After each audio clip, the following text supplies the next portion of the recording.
tour. Okay, so this is what I want to talk about tonight is identifying the interpreting needs of a student who functions as hard of hearing. So, you know, this again is such a hot topic, and that's why I'm kicking off our Tuesday tour this year talking about this because it's something that I've been getting asked about a lot and I see a lot.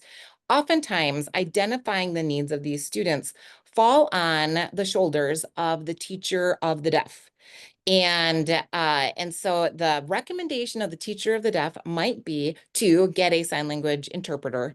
And then we sometimes get some pushback. Administration might say, well, I'm not sure. This is a very expensive support service. And often, and if the student really needs it, then we will provide it. I'm just not really sure if they need it. Or maybe you provide a sign language interpreter and the student never watches that person. Maybe they don't have any interest in watching that person. Maybe they resent the interpreter. And I've even had students literally turn their backs because they are kind of mad that there's a person that's following them around and they are not buying in to their own need. Or maybe this student just doesn't really watch the interpreter.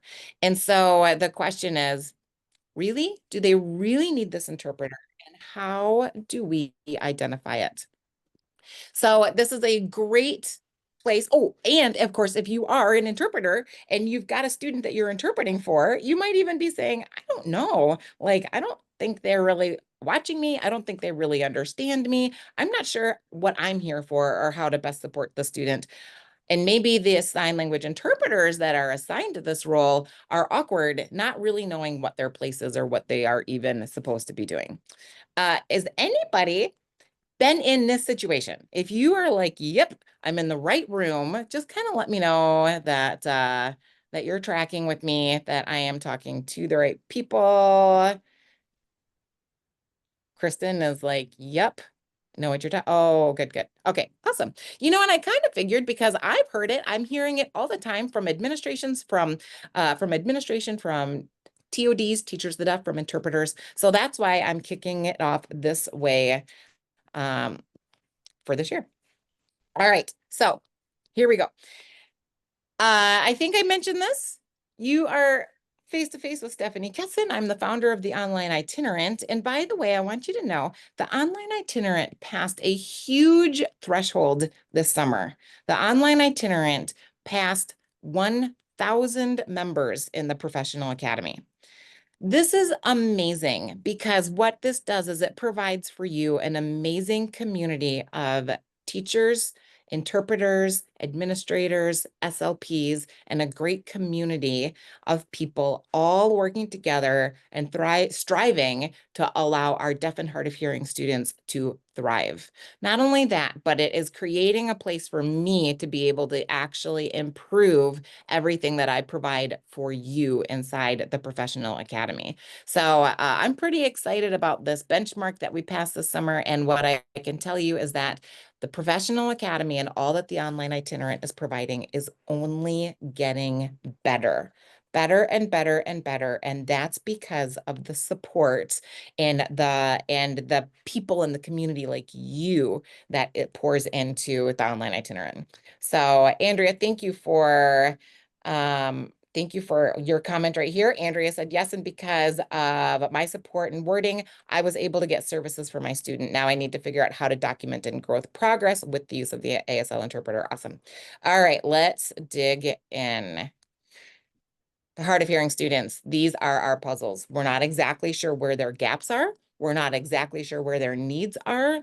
And oftentimes we get them an interpreter and we're just into the same problems that I just mentioned. So here's our hack. I have a hack for that.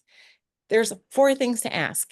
There's 4 things to ask and 4 things to dig into when determining if a hard of hearing student needs an interpreter. 4 things. Number 1, we need to identify if your student has full access to their education through listening only. All right. It is not necessarily the first filter is not, does the student use sign language? That's not the first filter, and that's oftentimes the first filter that people come to when they're asking this question. They say, well, the student doesn't sign, therefore they do not need a sign language interpreter. But that's not where we need to start. Where we need to start is, do they have full access to their education through listening only? Because the law determines, whoops, not what I wanted to do here. Okay, the law requires us to provide the supports and services necessary for them to access the same curriculum as their hearing peers. So question number one, in terms of do they need a sign language interpreter, is what is their access? Number two is, has the school set the student up for success? This is where the rub comes, because I like to point out, if I was to give you a metaphor, okay, if I was to give you a metaphor and say that I determined that a student would need captioning for their access, and they are in kindergarten and they have only learned the first 100 words, or the Dolch words. That's all the words that they know how to read. I would never be able to give them a captioning system in a room where there's lots of other things going on around them. And I would never expect them to somehow learn how to read with that captioning system. With them coming in with only the first 100 words, putting that in front of them in a room full of lots of other activity. And that is sometimes what we do with our students who we determine needs an interpreter. They maybe have some signs, they maybe have 100 signs, but then we put an interpreter into the room with them, and expecting them to learn sign language through the interpreter, but there's no other supports put in place for them to be able to learn that language. So just like we would never give a child who can't read captioning, we can't give a child who doesn't have a strong foundation in sign language, a sign language interpreter, and expect them to be able to thrive in that. So then we need to pour into, okay, what are we going to do about that? So hold on. I know you want to know the answers, but we're going to move on to the next question here. Okay. The next thing that we have to ask is, has the student learned how to use an interpreter? Because just because one is put in the position of an interpreter does not mean that the student understands how to maximize that. Has anybody gotten a brand new car in the last 2 years, like one of these, the hybrid cars or an e-car that has the giant dashboard with all the buttons and everything on it? Has anybody has anybody in this room gotten a car lately? I had a friend who was like, I can't figure out how to hook up my phone to my new car. I'm just so frazzled about it. And I thought, well, how hard can it be? Let me try. And I got in their car, and it was one of these, like, I think it's a hybrid. I think it's not an electric car, but it's a hybrid. And I had no idea how to hook. I thought, what are all these tools? What is all of this? And they'd been driving it for a month, and they didn't know the dashboard and what to do, what all the things that the car could do, and yet they had the tool right in front of them. So that is how we need to understand that when a student is given a tool like an interpreter, have they been given the roadmap on how to use that interpreter and how to maximize that interpreter for them? Or has that interpreter just kind of been put in place and the student is maybe not even exactly sure what the role is or how to maximize it? So just like a new piece of technology, it's not necessarily intuitive. Just like we have to teach children who have auditory access how to use those auditory muscles. We have to teach students who use an interpreter how to use an interpreter. And I need to say one other thing about this, especially when we're talking about our hard of hearing students. I want to go back to that analogy of giving a child captioning when they don't know how to read. Because if a child has got some auditory access and that is stronger than whatever it is that we're hoping that they would use, that's a stronger skill than their signing skills, than their reading skills, than whatever skills they have. If what their auditory access is, if it's stronger, they are automatically going to lean on that. And they're automatically going to depend on that. Because anything else is a new muscle that has to be built, it has to be strengthened, and it has to be exercised. And if we don't give our students those exercises and that opportunity, then they will always use that other tool that's comfortable to them, even if it's not good, even if it's not a good tool, they'll still lean on that. So that's why we've give them this new piece of technology. We need to teach them how to use it. We need to teach them how to maximize it. We need to teach them how to exercise it and get strong with it. Now, number 4 is because if you're like, okay, so my student isn't really a signer and we don't have all of these things in place. And so sign language maybe isn't the best tool. A sign language interpreter maybe is not the answer. Well, we go back to the very first question, because if they didn't have auditory access, then you still need to figure out a way for them to access their curriculum. So if there is, so that means we are going to start looking at quieter classrooms, maybe a different classroom. Maybe we need to make sure that they are using their FM. Well, I just put on my social media what is everybody using for their term these days, and it's all over the place. If you all saw that on social media, you saw that it's all over the place. So I'm talking about that remote mic, FM, DM, hearing assistive technology, whatever you want to call it. So if they don't have access and you're not going to use an interpreter, you have to figure out another way. So is it through the microphone? Is it through a quiet classroom? Is it through captioning? You have to find another way for them to access their curriculum. Those are the 4 questions that you need to ask.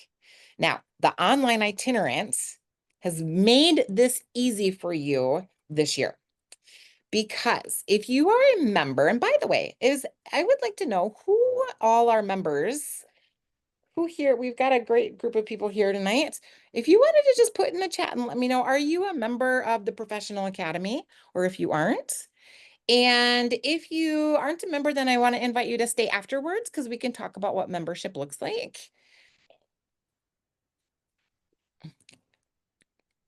And it looks like so far, okay, Stephanie is like, not yet, but thinking about it, everybody else so far, we've got a lot of members here. So we're just going to work through these 4 questions, and I am going to show you how the Online Itinerant supports you through all of this. So first of all, does the student have full access to their curriculum through listening only?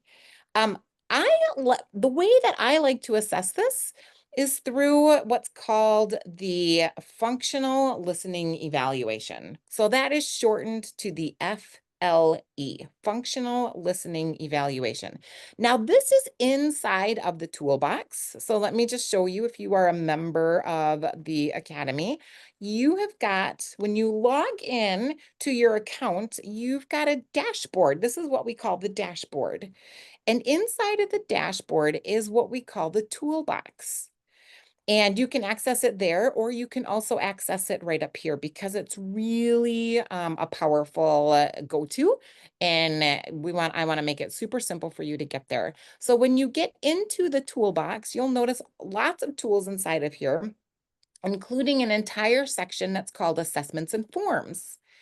And inside this assessments and forms is the functional listening evaluation. Now, this is an evaluation that is produced by Phonak.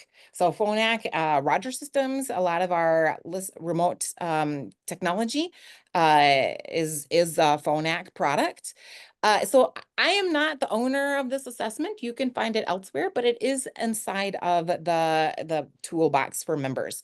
This is an assessment that assesses what a student hears in the classroom. And I love it because, first of all, it assesses outside of the listening bubble. So the listening bubble is like the 12 feet that comes in really clear. And I love our technology because it kind of gives us a sense of the listening bubble. If you've ever talked to somebody who stepped aside from the microphone, or all of a sudden they were like their phone was flipped over or something like that, that all of a sudden you couldn't hear them, that just means that the voice got outside of the listening bubble of that technology.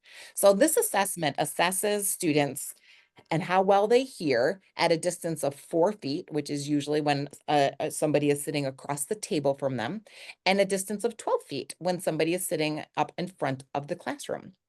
And then it assesses with no background noise, which is never happens in a school, maybe in the SLP's room, but outside of that, there's always background noise. So then it assesses how well a student can hear and understand when there is background noise.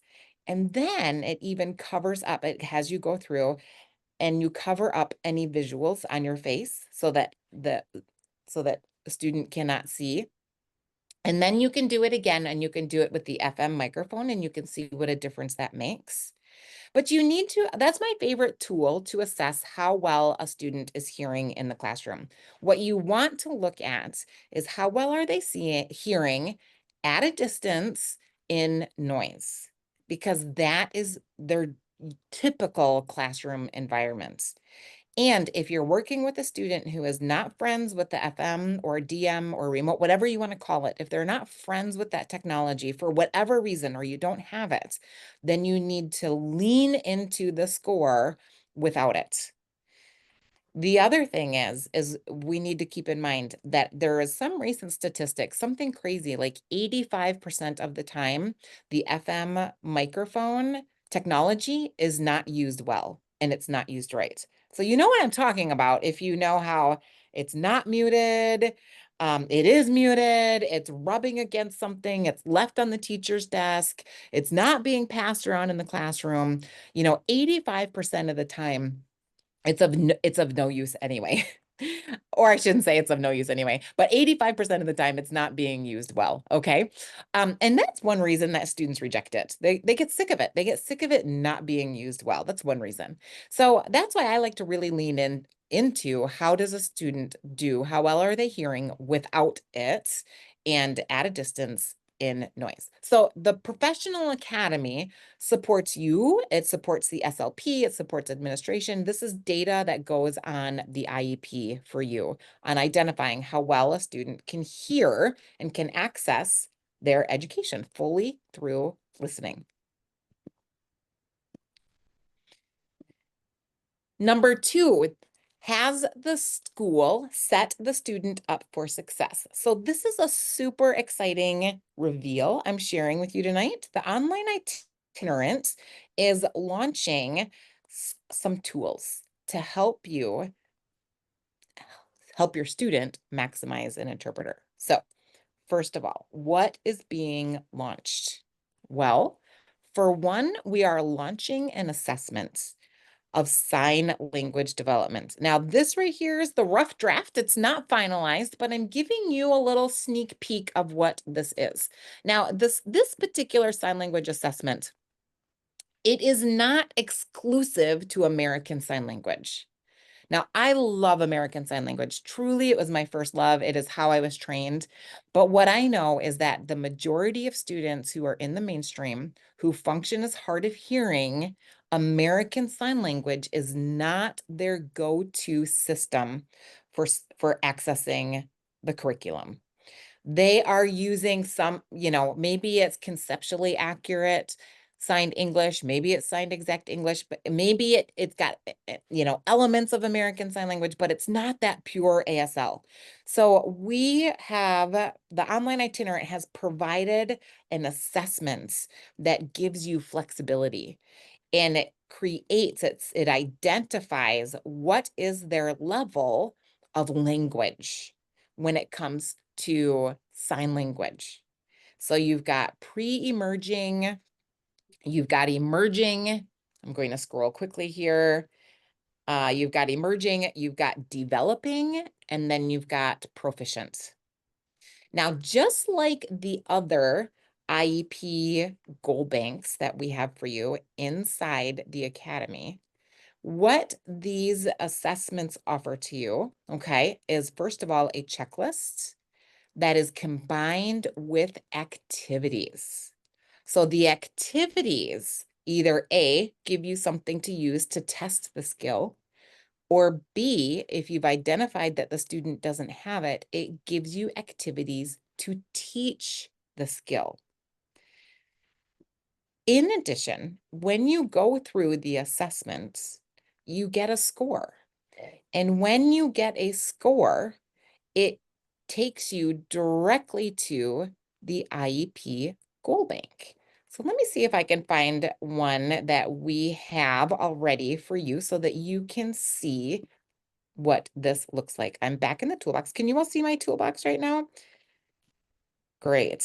I see some nods. So here is this. Now, by the way, come fall, this is going to be outside of the toolbox and only available if you are a member of the Professional Academy or the Friend Academy. It's not embedded only in the toolbox. But let me show you what all this includes, because you will get the checklist, which is the assessment, plus the activities. Okay, so you get the assessment plus the activities. Then depending on the score, then you click on, once you open it up, then it gives you the opportunity, whoops, going the wrong way here, gives you the opportunity to click directly onto the audit proof goal bank. So depending on where a student scores, you have goals, objectives, and benchmarks that you can literally copy and paste and modify to suit your student into your IEP, creating an opportunity for you to have your IEP, the assessment, the goals, as well as your own curriculum for it done within 10 minutes of each area that you are writing on your IEP about. The other thing that is provided for you is the data collection sheets, so that you can collect the data on how this is going for your students for every single goal that you're looking at. So these are the member benefits, but this is what we are launching after Labor Day. Everybody's like, when are you launching it? When are you launching it? So for the use of interpreter, we are giving you a sign language development level that you can assess your student. And if they are not yet at the level of signing to truly benefit from the interpreter, then we've got some discussion points for you. So let me see if I've got this on here. You'll see, sorry, I'm scrolling fast here. Whoops, maybe it is on.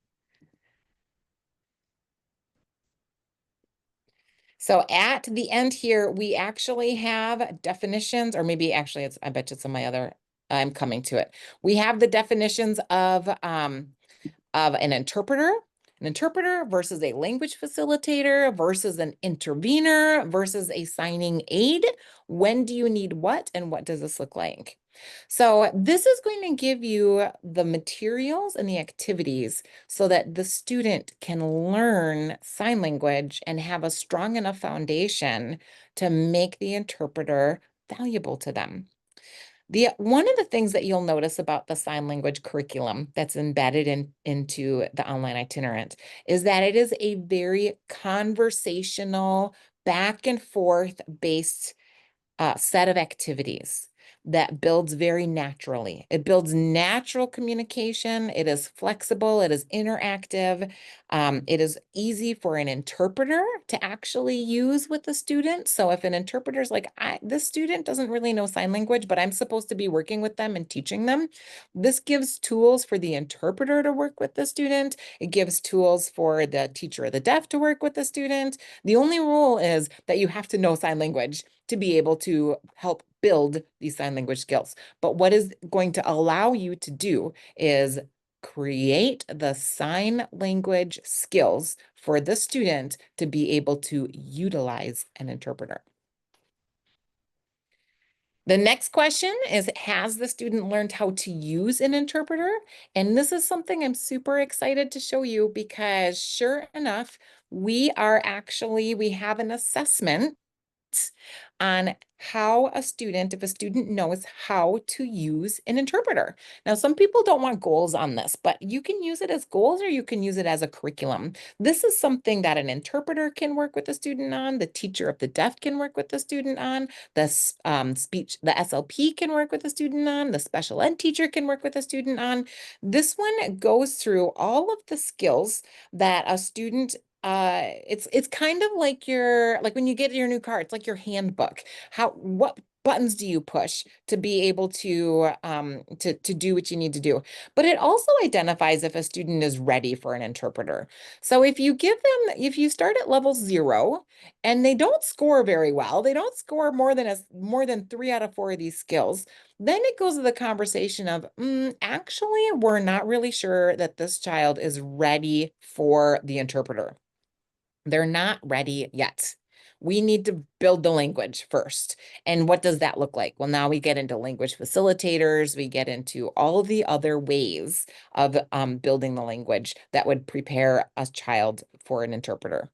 Now, this is really exciting because there is actually launching after Labor Day a whole unit. Whoops. All right. Let's see if I can get it in here.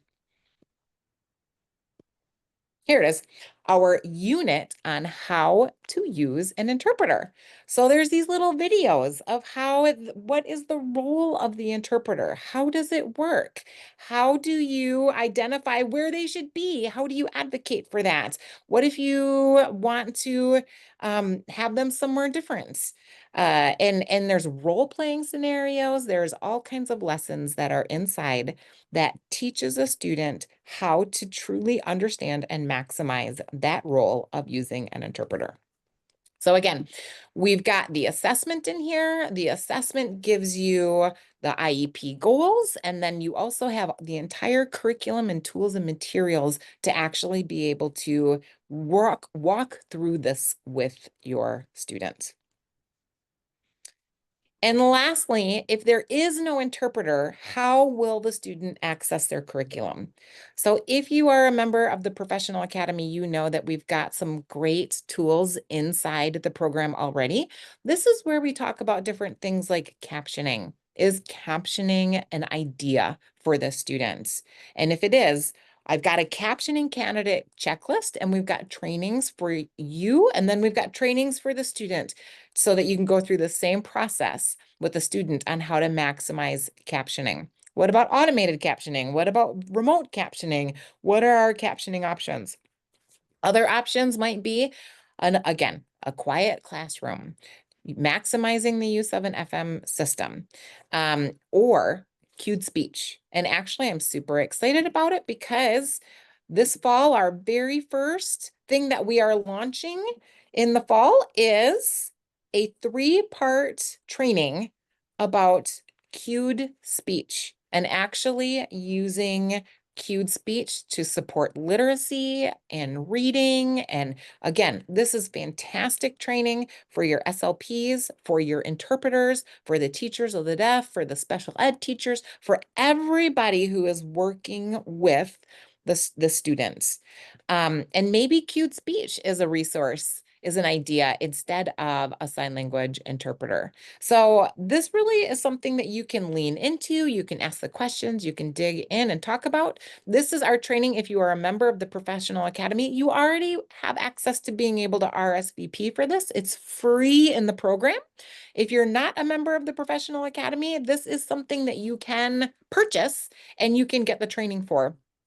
But this is just, again, just one of the trainings that's inside. We've also got trainings on captioning. We've also got trainings on universal design and how to set up the classroom for better success.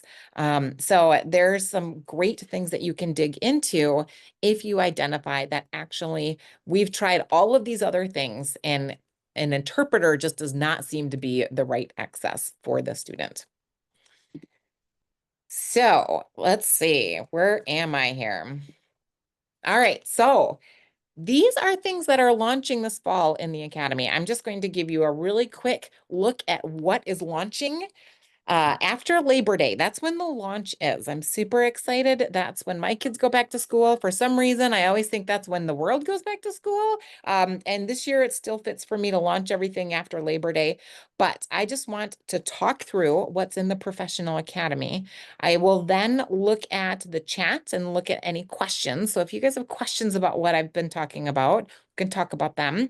And then at the end, we're going to wrap up. But if you're not a member of the Academy and you want to know more about it, I want to invite you to stick around. Also, if you are a member of the Academy and you're hearing tonight, oh man, my SLP should be a member too, or my special ed teacher really needs to get in on this. I want my administrator to get this for everybody. Then I also want you to hang around and we'll talk about that.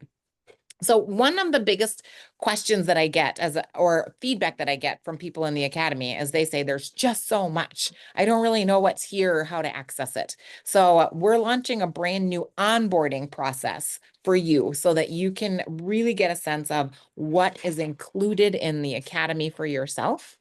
So that is coming. But look at all of the assessments and activities. I'm really excited about this one. I'm just going to highlight it. We're going to do a Tuesday tour to talk about it. The service delivery rubric. This is the assessment that helps you identify how well a student is going to thrive in the mainstream with limited support, and how well they're going to thrive in the mainstream with additional support. It's going to help you identify how much support a student needs to be able to thrive in that general education classroom.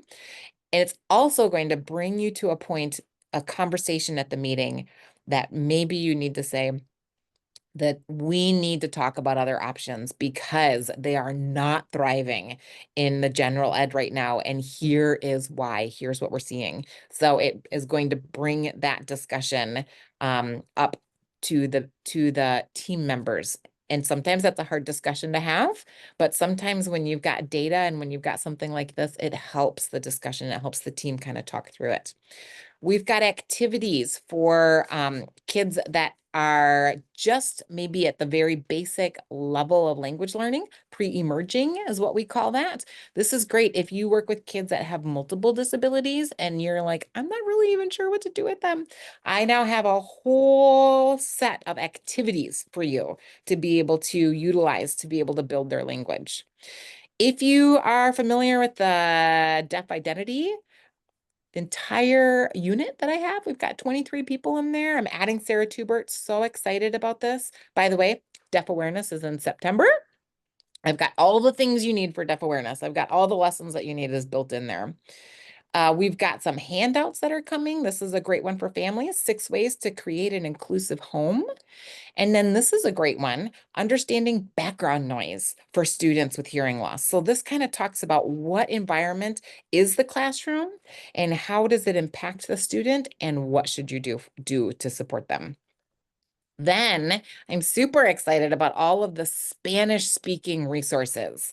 The Online Itinerant has a renewed commitment to supporting Spanish speaking families on both sides of the border. So we actually have a school that we are supporting in Mexico. You're going to hear more about that, but we're also building our Spanish-speaking resources, including that's inside the Friend Academy. We've got trainings, we've got handouts, um, and they are now interpreted into Spanish. By the way, the Friend Academy is our parent program, and it's free to any parent who has a professional in the professional academy. So if you're a teacher, if you're an interpreter, if you're an SLP, you've got a family of a kid who's got hearing loss, they can join our parent program for free. It's usually $199 a family. And then we're building our trainings. These are some incredible trainings. We've got reading audiograms, creating material in Canva. We've got language deprivation and how to work with students. We've got working on behavior management for deaf and hard of hearing students. We've got monitoring progress. So reading and writing and language, we've got that. We've got Kalina Powell, who is an awesome presenter. She's a deaf author and an influencer. She talks about building identity, and she's pretty raw. She talks about some of her challenges inside the mainstream. And because of her rawness, it's really inspiring to be able to hear her speaking. And then we've got all of our monthly meetups that are coming up this year. So we've got some really exciting things that we are launching here after Labor Day. And I want to know if you'll be joining us. I want to welcome you to join us inside the Professional Academy. Again, if you're not a member of the Academy yet, or if you're like, okay, I got to tell my SLP about this, my administrator, I want to get everybody on board, then come hang out with me afterwards. Let me just take a peek of the chat because I've been ignoring the chat a little bit here. So let me back up here. Thanks for everybody who's still with me. All right. So Cameron said that she's trying to get her administration to purchase the group membership. I want to let you know, first of all, I'm going to be creating some flyers to share with administration about why you should provide this for your whole team. But also I want to let you know we do accept purchase orders and there is discounts. There is a discount for a group of 4 or more. So it ends up being like about $160 per membership. It's really inexpensive when you consider the full support through that district membership. So I'm seeing Stefanie's comment. She says, backtracking a bit to a previous conversation, having attended an oral school for the deaf in St. Louis, I did not learn ASL until I was 15, and in high school and in another state, I was missing out. My parents opted for me to have an interpreter. Having grown up oral interpreter, I was fluent in reading lips. So she shares some really great experiences in here. And she said that she was enrolled in an ASL class and that the school introduced her to people. So some really great lessons on how to support students. And actually, I'm glad that you said that, Stefanie, because in the section of identifying sign language level, it kind of gives recommendations. And in those recommendations are get with other kids, introduce to other kids so that people can meet other kids that are like them. So that's always in there. So, all right, a question from Kristen. Is the assessment checklist available now, or do we have to wait for Labor Day? Yep, I'm putting the finished touches on it, Kristen. It's not quite perfect. So I'm still adding the extra lessons and activities so that you've got everything that you need. So it is coming. It is coming. Yep, it's a couple more weeks. Jennifer asks, what ages or grades are these assessments, goals, and lessons for? Fantastic question, because you can be any age and you can be working on learning sign language, you could be having an interpreter. So it's truly for any age. And in fact, the language assessment starts at that pre-emerging level. And that's actually a question that I get a lot. I see deaf students who have significant disabilities, significant cognitive disabilities, but they're profoundly deaf. And so the school is trying to figure out, do we give them an interpreter? Sometimes they don't. And so here they are without any supports in their classroom to learn language. So again, we've got the assessment to identify that. and then the goals to be able to support language, and the answer of, okay, maybe an interpreter is not the right answer, but maybe a language facilitator is, maybe an intervener is. And I bring up a signing aid, but I'm going to talk transparently with you. A signing aid is generally not recommended. And I say that is said outright, because a signing aid is typically not a language model. So in certain circumstances, a signing aid is a great fit. But oftentimes, a signing aid is just filling the space until you can find a language model of some sort. So the assessment works through that very clearly for you. Carrie asks, can you please go back to question number 1? I missed it. So question number 1 is, does the student have full access to their curriculum through listening only? That's question 1. And there's some debate over how much access is full access. Does it have to be 100%? Can it be 90%? Is 90% good enough? And I will tell you, I think that 90% is the absolute lowest that you should go.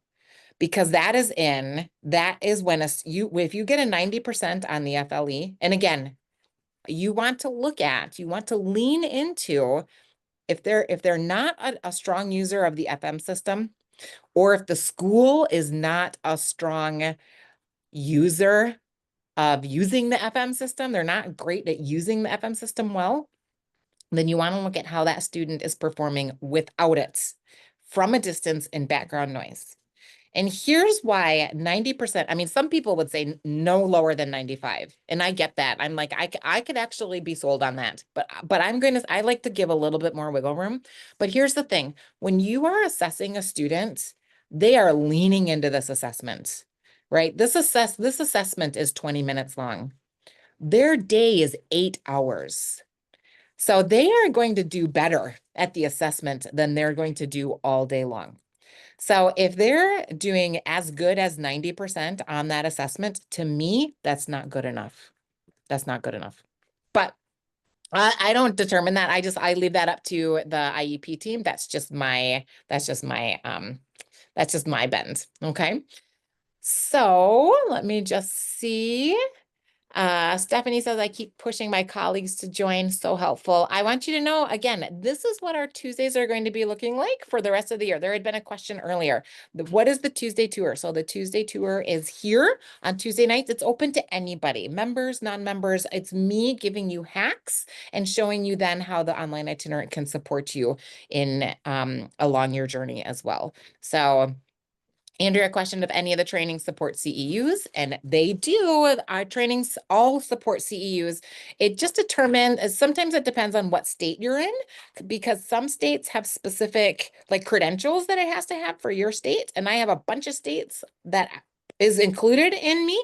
But if you are a state that's not included, I always say, tell me, because I'll work with your state to get it approved. But yes, the online itinerant, all of my professional trainings have CEUs. This does not, because this is not a formal training. This is just kind of me hanging out, asking questions, answering questions. So Stephanie asks, in terms of Spanish speaking, I'd love to see a visual representation of where the speech sounds fall on an audiogram to help families understand what sounds that their children might be missing. That's great. You might really love the trainings that we've got, because the first trainings that we've done is observing your child and seeing what the impact is of their hearing loss. So it's a good start. And I love the idea of being able to provide that visual audiogram, and that can definitely be added in to those resources. So Jennifer asked, are there some good goals for early childhood kiddos? We're getting more of these this year. Yes, all of the goals, all of the activities are really great for all ages. I guarantee it. Early childhood. So Jennifer, if you wanted to put in the chat, or if you wanted to hop on the mic, are you talking about, when you talk about the goals, use of an interpreter, or are you talking about building the language, or both?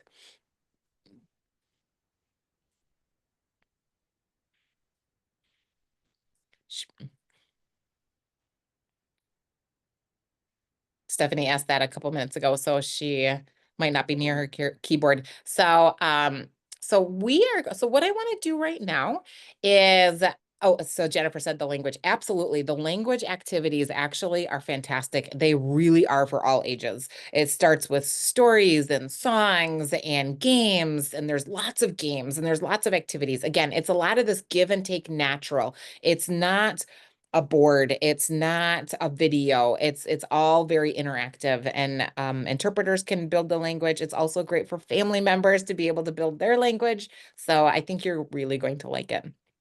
You now have a clear framework on what to ask when looking at, does a child that functions as hard of hearing, do they need an interpreter? You now have got the 4 questions to ask, and you've got the tools and resources as a framework for you to be able to identify this and then actually work with them to be able to help you along the way.